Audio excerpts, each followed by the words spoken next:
Friends, आज मैं आपको बताऊंगा इस पेड़ की पत्तियां खिला दो बकरे बकरियों को। इस तरीके से यदि आपकी जो बकरे बकरियां हैं, इस पेड़ की पत्तियां हैं, अब आप अपनी बकरे बकरियों को खिला दो। इस तरीके से आप खिला दो, अमेजिंग बेनिफिट यानी अनगिनत फ़ायदे आपकी भेड़ बकरियां हैं उनमें देखने को मिलेंगे। भेड़ को भी दे सकते हैं, बकरियों को भी दे सकते हैं, छोटे बकरी के बच्चे हैं उनको भी आप इस पेड़ की पत्तियां खिला सकते हैं, जो कि आपको अपने पास ही उपलब्ध हो जाएगी। तो कौन सा पेड़ है, उसकी कैसे पत्तियां आपको खिलानी है, तरीका क्या है, आज की वीडियो के अंदर मैं आपको शॉर्ट में बताऊंगा। तो वीडियो को इस चैनल पर अभी जितने भी जो नए आए हैं, जितने भी जो गोट फार्मिंग वाले या बकरों का व्यवसाय करने वाले चैनल पर नए जुड़े हैं, तो पहली बार चैनल को जरूर सब्सक्राइब कर लें, साथ में बेल आइकन ऑल वाला ऑप्शन दबाएं। आपको पता है कि यहाँ पर सही जानकारी के साथ वीडियो दी जाती है, वह भी साइंटिफिक तरीके से, ताकि आपकी भेड़ बकरियों में किसी भी तरह का कोई भी नुकसान देखने को न मिले। देखो, भेड़ बकरियों में ज़्यादातर जो जिस तरह की दिक्कतें यदि आपको देखने मिलती हैं, जैसे अब गर्मी का मौसम है, तो गर्मी के मौसम के अंदर क्या होता है, जैसे भेड़ बकरियों की गर्मी लग गई, लू की चपेट में आ गई हैं जिस प्रकार से, या भेड़ बकरियां हाँप रही हैं, सांस लेने में तकलीफ है, तो गर्मी के मौसम में उपयोग में ले सकते हैं। इसी तरह से यदि आपकी भेड़ बकरी जैसे सर्दी है, अदर वेदर है, उसकी वजह से आपकी भेड़ बकरियों में जिस प्रकार से डाइजेशन सही नहीं हो रहा है, पाचन सही नहीं हो रहा है, भेड़ बकरियों का पाचन सही नहीं चल रहा है, या कई बार भेड़ बकरियां जैसे डायरिया कर रही हैं, दस्त कर रही हैं कभी भी मौसम में, तो डायरिया दस्त का भी बचाव आपकी भेड़ बकरियों में हो जाएगा। इसी तरह से भेड़ बकरियों में जिस प्रकार से यूरिनरी ट्रैक्ट इन्फेक्शन है, यानी पेशाब नली में संक्रमण है, जैसे यदि आपकी बकरियां हैं पेशाब रुक रुक के कर रही हैं, या पेशाब झुक के करती हैं लेकिन पेशाब नहीं उतर रहा है, जिन भेड़ बकरियों का पेशाब नहीं उतर रहा है या पेशाब में जलन पैदा हो रही है, तो वहाँ पर भी आप इस पेड़ की पत्तियाँ आप अपनी बकरियाँ हैं या भेड़ हैं उनको खिलाया जा सकता है।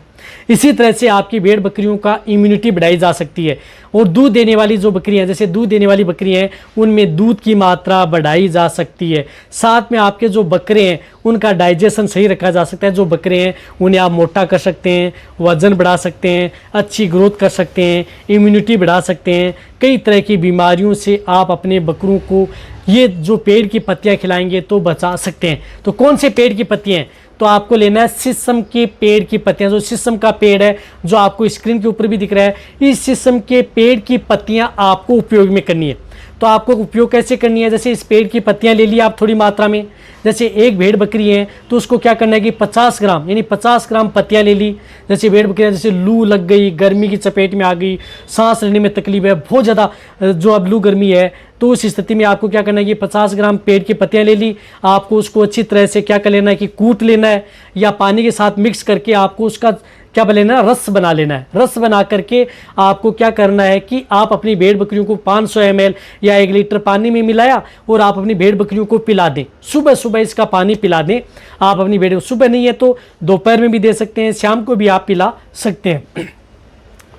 तो आपको क्या करना है कि शीशम की पत्तियों ली, उनको अच्छी तरह से कूट लिया, कूट करके उनका रस निकाल लें और आप अपनी भेड़ बकरियों को पानी पिला दें, बहुत अच्छा रिजल्ट मिलेगा।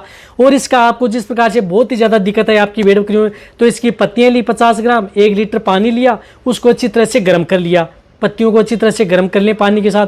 गर्म करके यदि आपको जिस प्रकार से पत्तियां इसके अंदर रहती हैं, तो पत्तियों को अच्छी तरह से निचोड़ लें, यानी अच्छी तरह से निचोड़ लें। उसका रस यदि निकल जाता है तो वह पानी, जो गर्म किया हुआ जो पानी है पत्तियों का, उसको अच्छी तरह से निचोड़ करके उसका रस निकाल लें और उसे ठंडा होने दें, यानी उस पानी को ठंडा होने दें। और ठंडा होने के बाद में जैसे ये पानी ठंडा हो जाता है, तो आप अपनी भेड़ बकरियों को पर डे यानी प्रतिदिन आप अपनी भेड़ बकरियों को ये पानी पिलाएं। यानी 50 ग्राम पत्तियों की पिला सकते हैं, 20 ग्राम की पत्तियां भी पिला सकते हैं, या वैसे आप इनको शीशम की पेड़ की पत्तियां वो खिला सकते हैं, क्योंकि शीशम की पेड़ की पत्तियां हैं उनकी तासीर ठंडी होती है, यानी बहुत ज़्यादा ठंडी होती हैं तासीर। कई खा रहे थे गर्म होती है, कोई गर्म नहीं होती, सबसे ज़्यादा ठंडी होती हैं। तो आपकी भेड़ बकरियों खिलाएंगे तो गर्मी दूर होगी। साथ में यदि आपकी भेड़ बकरियों जैसे शरीर दिखा रही है, फूल पाछा दिखा रही है, तो उस स्थिति में भी आपकी भेड़ बकरियों में आराम मिलेगा। जो बकरे जैसे मोटे नहीं हो रहे हैं, या जिस प्रकार का जिनका पाचन सही नहीं रहा है, खाना कम खाते हैं, शरीर में गर्मी है, तो गर्मी को दूर करने के लिए आप इसको दे सकते हैं। या जैसे कई बार भेड़ बकरियां जैसे बीच में बच्चा गिरा देती हैं, तो वहाँ पर उनको शरीर में गर्मी हो जाती है, तो उस स्थिति में भी आपकी प्रेग्नेंट बकरी हैं उनकी प्रेगनेंसी को सेफ रखने के लिए आप शीशम की पत्तियां हैं उनका रस दे सकते हैं, गर्म करके भी दे सकते हैं, वैसे ताज़ा निकाल करके उसका रस दे सकते हैं। शीशम की पत्तियां हैं उनको भी आप खिला सकते हैं। तो कहने का मतलब है कि आप गर्मी के मौसम में लगातार आप अपनी भेड़ बकरियों को शीशम की पत्तियां खिलाएं या अदर वेदर के अंदर भी खिलाएं, जिससे कि आपकी भेड़ बकरियां कई तरह की बीमारियों से बचाया जा सके। आपकी भेड़ बकरियां सेफ रहेंगी, सुरक्षित रहेंगी, कोई नुकसान नहीं है। और जब भी आप चारागाह में लेकर के जाते हैं तो कहाँ जहाँ पर भी आपको शीशम की पेड़ की निकले तो वहाँ पर आप पत्तियाँ तोड़ लें और अपनी भेड़ बकरियों को खिला दें। या आप जैसे गर्मी लग गई है या अदर वेदर है तो उस स्थिति में भी आप डायरिया दस्त हो गया है तो वहाँ पर आप डिहाइड्रेशन से बच सकते हैं। शरीर में पानी की कमी है वह भी दूर हो सकती है शीशम की पत्तियों से। तो बहुत अच्छा रिजल्ट मिलेगा इस तरीके से देंगे। तो वीडियो सभी भेड़ पालक है, बकरी पालक, उन सभी के साथ शेयर करें। इसी तरह से वीडियो देखते रहे। थैंक्स, धन्यवाद।